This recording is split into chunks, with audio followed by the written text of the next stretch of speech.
રંગોના પર્વ હોળીને હવે ગણતરીના દિવસો બાકી છે, ત્યારે વડોદરા શહેરના બજારોમાં હાલ ગ્રાહકોની જોઈએ તેવી ભીડ જોવા મળી રહી નથી.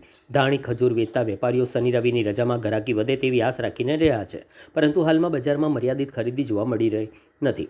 વેપારીઓના જણાવ્યા મુજબ આ વર્ષે ભાવમાં કોઈ મોટો ફેરફાર નોંધાયો નથી. હોળી પ્રજ્વલિત કર્યા બાદ પરંપરાગત રીતે ધાણી ખજૂર અને ચણા હોમવામાં આવતા હોવાથી આ વસ્તુઓની ખાસ માંગ રહેતી હોય છે. શહેરના ચોખંડી વિસ્તારમાં ધાણી ખજૂરના મોટા વેપારીઓ છે, જેઓના જણાવ્યા અનુસાર ધાણીના ભાવ યથાવત રહ્યા છે, જ્યારે ખજૂરના ભાવમાં માત્ર 5 થી 10 જેટલો વધારો થયો છે. ચણા અને હાડાના ભાવ પણ ગત વર્ષ જેટલા સ્થિર રહ્યા છે. હાલ ગ્રાહકો બજારમાં આવી રહ્યા છે, પરંતુ મોટી માત્રામાં ખરીદી કરતા નથી, જેના કારણે દર વર્ષની સરખામણીએ ખરીદીમાં થોડો ઘટાડો નોંધાઈ રહ્યો છે. હોળી પર્વ અંતિમ તારીખોમાં આવતા લોકો અંતિમ દિવસોમાં જ મોટી ખરીદી કરે છે.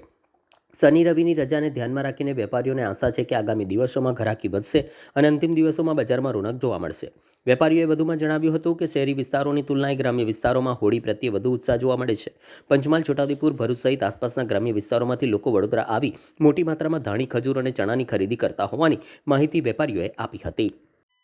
ધવલ ચુનારા. ધવલભાઈ, આ વખતે ગરાકી કેવી છે? હોળી નજીક છે તો અત્યારે લગીન તો સારી છે. આવનારા સમયમાં જોઈએ ગરાકી કેવી નીકળે છે.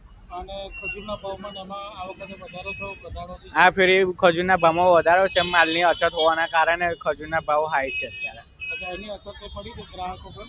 ગ્રાહકો પર પડી છે. પહેલાં કિલો લેતા હતા, એની જગ્યાએ 500 ગ્રામ લે છે અત્યારે.